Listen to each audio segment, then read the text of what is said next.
Well, Dan, as you recall, last time I bought that service policy, we never used it, so this time I'm going to have to pass.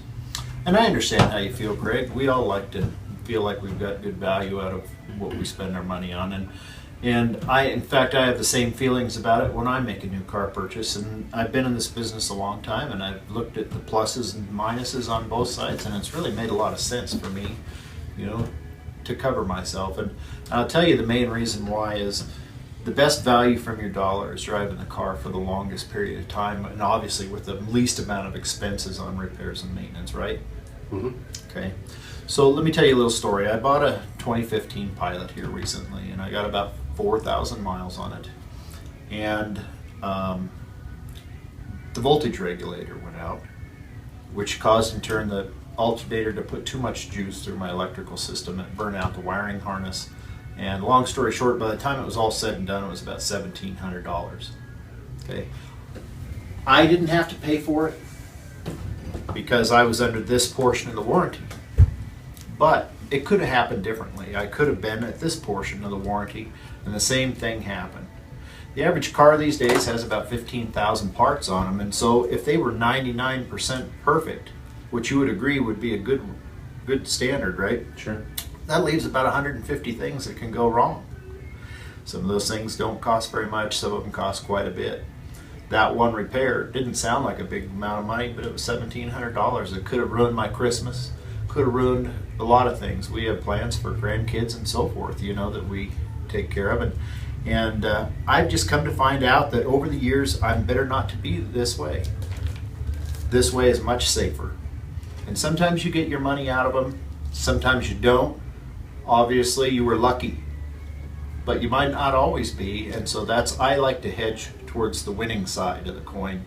In fact, speaking of coins, if you remember last time, the charge on that seemed like quite a bit to you, but what it broke down to over the 100,000 miles that you were covered was about 3 cents a mile. Okay, 3 cents a mile. That's less than the gas you're going to put in it per mile, the maintenance costs that you're going to put in it, and the insurance that you're going to run on it. Let me ask you this, Craig. What does it make more sense? Spend 3 cents a mile or leave yourself and your family unprotected? 3 cents a mile. I think so too. And that's the way I look at it too. Congratulations.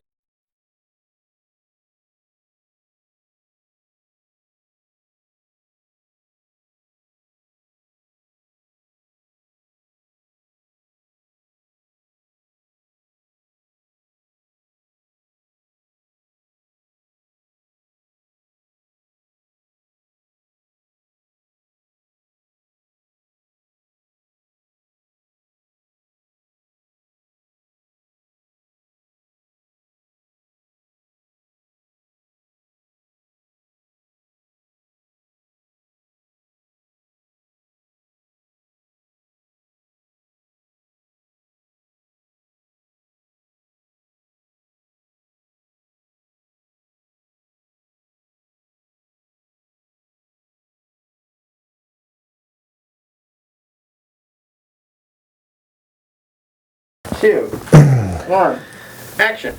Dan, if you recall when I bought that Honda Pilot here a few years back, you sold me that service policy, and I never used it. Sorry, I can't stop laughing.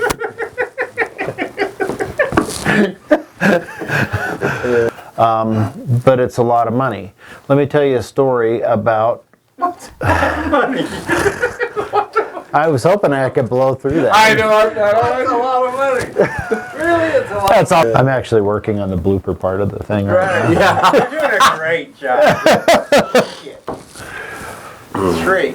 To the side of the winning team.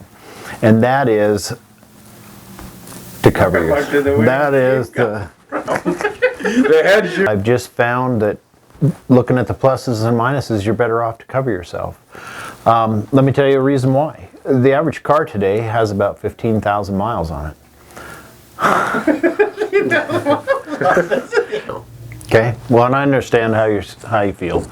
I mean, nobody likes to spend their good hard dollars and not get any value out of it. Good hard dollars. Okay, make it by the sweat off your back. And if you remember last time we talked about this, you seemed to think it was a lot of money. Okay, but it was really only a penny